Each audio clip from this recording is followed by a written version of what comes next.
Okay, hi everyone, this is Cora, and I have been coming on live every Thursday before I teach an online class, and meant to share something about yoga practice, your practice, my practice. So last week I started this return to practice series, right? So the first week we talked about how to get back on the mat after a while. So because the reason why I did that was because I think a lot of us just come back from summer, or maybe some of us just still from COVID, finding difficult to get back on the mat, whatever that is. So we talk about how to bring yourself back on the mat.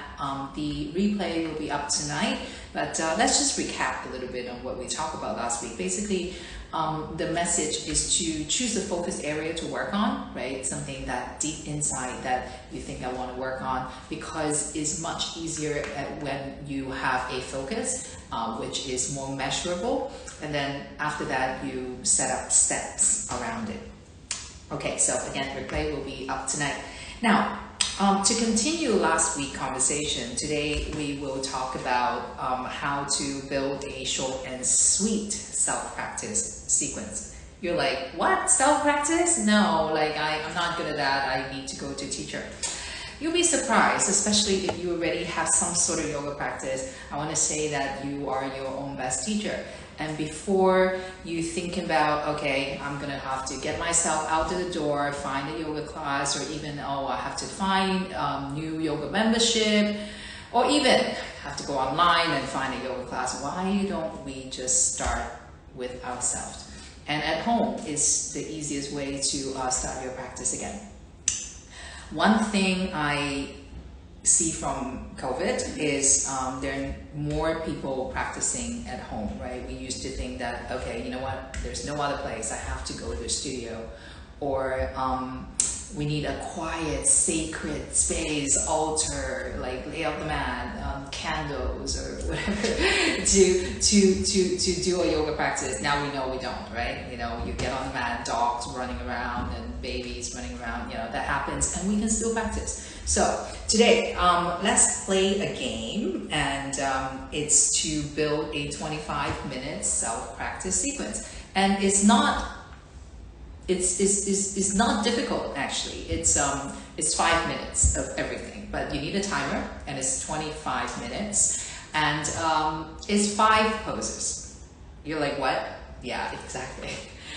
Well, not exactly. It's just like intuitively, I think last week we talked about we want to focus, so let's put that aside for now. Go back and watch the replay. But as much as more on a daily practice maintenance, just see what happens, right? So you know some yoga, right? You're not sure what you want. It's hard to find a focus. So let's start with getting yourself on the mat. So 25 minutes, you set up a timer, 5 poses, okay? So maybe you want to write it down, but I'll write it down after this episode. When you watch the replay, you will see. So set up a timer for 5 minutes, and the first pose is cross-leg. As it any cross-leg position, you sit, and in that 5 minutes, you can sit for 5 minutes, which is great, right? You can sit for 5 minutes. That's the beginning of your practice. Or you sit cross-legged and see what comes, right? You would realize that there are memories that you come from your previous practice, or your body intuitively telling you what you feel like.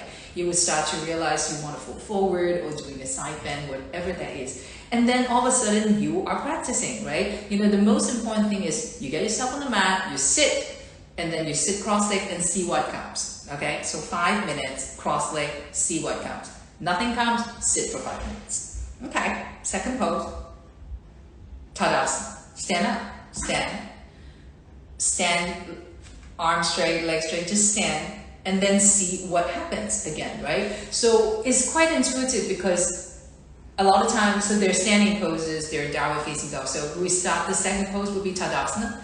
Stand in Tadasana and check out your posture, right? You know, the first thing first is the alignment of the body, and the first pose would be Tadasana, standing straight, arms far by the side, feet parallel, and then again, see what happens. Worst come to worst, you stand for 5 minutes in Tadasana and just feel your body getting more aligned, adjust the body more even, front and back, left and right, or you go with the flow and see what your body tells you, right? You may do some arm rotation, you may go into sun salutation, and all of a sudden you're practicing, right? So first pose, cross leg, you sit 5 minutes, see what comes. Then you do Tadasana, 5 minutes, see what comes. And then downward facing dog, third pose, right? Third pose, downward facing dog. So first 5 minutes, second 5 minutes, the third 5 minutes is down dog. So you set up a timer for that, right? Every 5 minutes you change, just move on, right? And then downward facing dog and see what happens, right? It's great to stay in downward facing dog for 5 minutes. You can even start like getting creative. What if I practice with blocks for my hands? What if I practice turning hands in, hands out, right? You know, you can be creative, but the third pose is downward facing dog and see what comes, right? So maybe you would start going some cat and cow, just whatever intuitive it is coming from your down dog, okay? All right. All right, the fourth, right? So the fourth pose first, cross legs, second down dog, second is Tadasana, and then is downward facing dog, okay? Fourth pose, now you get into the groove. You're pretty much like, you're 20 minutes into it. It will be your favorite pose, right? You know, and just ask yourself, what do I want to do today? And that could be different every day, right? Maybe then it's interesting because I give you guidelines on the first three, right? And then the fourth, it could be depending on how you feel that day. Oh my God, my hips are tight. I feel some hip opening. Oh, my shoulders are tight. I feel like some back bends. So the fourth one would be something that is intuitively telling you after that 15 minutes, what is your body telling you? Like, what do you feel the body is needed? And that would really help you to go back to your first question, first focus from last week. You know, we'll circle it back in the future. But the fourth pose would be something that the body is telling you that you need that particular day. All right, so first pose, cross legs, see what comes. Second, Tadasana. Third, down dog. Fourth, whatever your body is telling you, just go at it. And then maybe you will stay in that pose, like pigeon 5 minutes, both sides, 2.5, or from pigeon, then you evolve to something else, right? So see what comes, right? You are your own teacher, you create your own sequence. Last one, 5 minutes. Please do Chavasana, 5 minutes Chavasana. Hi, I'm trying to wave without wave with everyone. Yes, so 5 minutes Chavasana at the end, right? Compulsory at home, I know, but to finish off your practice with a sweet and short Chavasana. So that's your 25-minute self-practice. It's not rocket science. It's actually very easy to get yourself on the mat, roll it out, and then from that you will have a 25-minute self-practice sequence that is true to what your body needs, and you are your own teacher with that. Sounds really fun. I think it's fun. This is how I create my sequence sometimes, by the way, right? And I hope you will try. Let me know how it goes, and then I'll come back next week. And next week I'll talk about something else, right? And I will post on Instagram about the topic. Replay will be sent afterwards, right, from all these episodes. I hope this series is going to help you to return to practice.